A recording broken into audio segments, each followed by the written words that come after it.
Et ça fait quand même plaisir de savoir que l'autre discipline sportive, hein, parce que quand on parle hein, de disciplines sportives qui sont beaucoup appréciées ici, en dehors hein, de la lutte traditionnelle, il y a également le sport hippique. Oui, justement, il y a le sport hippique pour l'unique raison que c'est comme la lutte traditionnelle.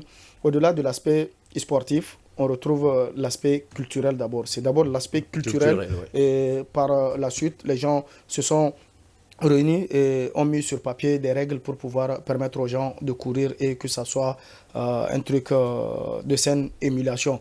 Mais moi, ce qui me réconforte dedans, c'est la sérénité retrouvée au niveau de cette fédération hippique qui, d'antan, a redoré le blason du Niger.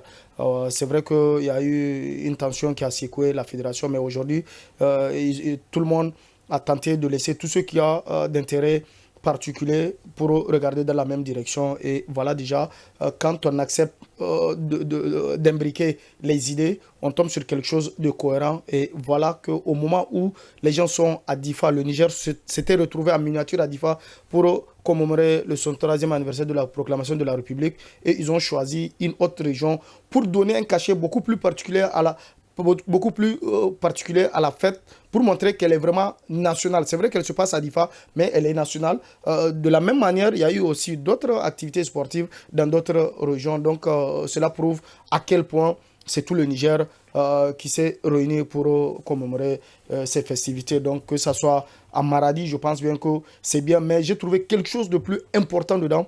C'est la doléance qui a été faite à l'endroit du gouverneur pour doter Maradi d'un hippodrome digne de ce nom parce que tout simplement la localité regorge de tellement de races de chevaux. Il n'y a pas de raison que Maradi ne puisse pas avoir un hippodrome. Surtout que c'est un truc traditionnel.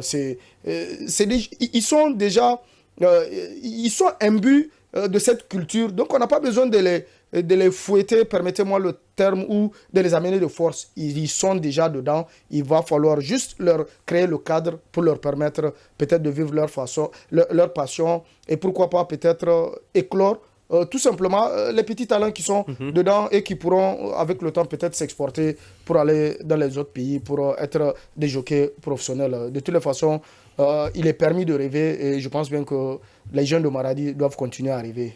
Et effectivement, tout comme la lutte traditionnelle, le président de la Fédération nigérienne du sport hippique me disait que dans la sous-région, les meilleurs jockeys, c'est des Nigériens, sont nigériens.